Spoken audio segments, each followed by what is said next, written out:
وہ کھانا جس میں گندگی گر جائے. میمونہ رضی اللہ عنہا سے روایت ہے کہ رسول اللہ صلی اللہ علیہ وسلم سے چوہے کے بارے میں پوچھا گیا جو گھی میں گر گیا تھا. فرمایا اس کو نکال دو اور اس کے آس پاس کے گھی کو نکال پھینکو، باقی استعمال کر لو. یعنی اگر ٹھنڈا ہے گھی جمع ہوا ہے یا تھوڑا بہت نرم ہے تو یہ تو نا کہ آئل ہم یوز کرنے لگے تو الگ بات ہے، لیکن اگر گھی جو ہوتا ہے اس میں اگر چوہا گرے بھی تو ایک خاص جگہ تک ہی رہے گا. اگر اوپر پھرتا گھومتا رہے تو اوپر سے ہٹا دیں تو نیچے کی لیئر استعمال کریں. اگر درمیان میں کہیں ہے تو اس ایریا کو نکال باہر کریں، باقی ایریا صاف ہے. کچھ غذائیں حرام تو نہیں لیکن ناپسندیدہ ہیں، جن میں کچا لہسن اور پیاز. خصوصاً اس وقت اگر انسان جب مسجد میں آئی عبادت کے لیے بیٹھے تو نہیں کھانا چاہیے، کیونکہ انسان کے منہ میں سے اسمیل آتی ہے اور اس اسمیل سے فرشتوں کو تکلیف پہنچتی ہے، تو فرشتے پھر دور ہو جاتے ہیں.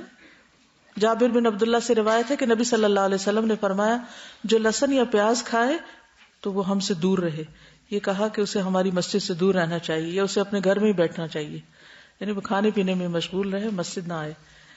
ابو سعید خدری سے روایت ہے کہ ابھی تک ہم واپس نہ لوٹے تھے کہ خیبر فتح ہو گیا. اس دن رسول اللہ صلی اللہ علیہ وسلم کے صحابہ اس لہسن کے درخت پر گر پڑے اور لوگ اس دن بھوکے تھے، تو ہم نے بہت زیادہ لہسن کھا لیا. پھر ہم مسجد کی طرف آئے تو آپ نے بدبو محسوس کی.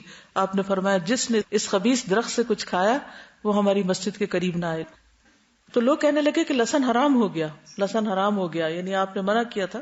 یہ بات نبی صلی اللہ علیہ وسلم تک پہنچی تو آپ نے فرمایا اے لوگوں میں اس چیز کو حرام نہیں کرتا جسے اللہ نے میرے لیے حلال کیا ہے، لیکن یہ لہسن کا درخت ایسا ہے کہ اس کی بدبو مجھے ناپسند ہے.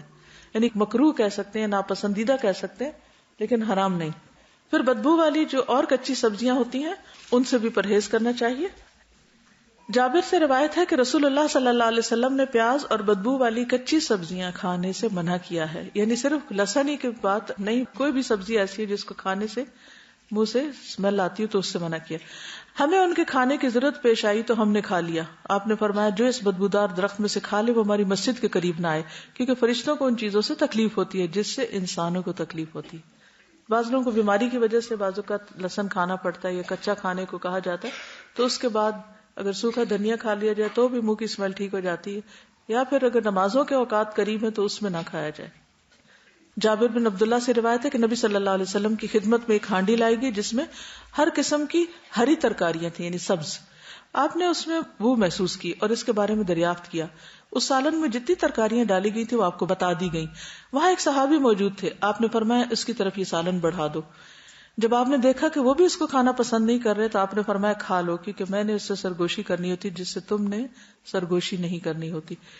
تو اس سے پتہ یہ چلتا ہے کہ آپ صلی اللہ علیہ وسلم نے اپنے لیے خاص طور پر اس کو اس لیے ناپسند کیا کیونکہ آپ نے فرمایا کہ میں نے اس سے سرگوشی کرنی ہوتی ہے جس سے تمہیں نہیں کرنی ہوتی، یعنی فرشتوں سے. تو اس سے یہ پتہ چلتا ہے کہ خصوصی طور پر اگر عبادت کا وقت ہو تو اس وقت بچنا چاہیے، لیکن حرام نہیں. تو آپ نے کھانے سے منع نہیں کیا، آپ نے کہا کہ تم کھا لو. جو دوسرا شخص نہیں کھا رہا تھا شاید اس وجہ سے نہ کھا رہا ہو کہ نبی صلی اللہ علیہ وسلم نے نہیں کھایا. ٹھیک ہے نا.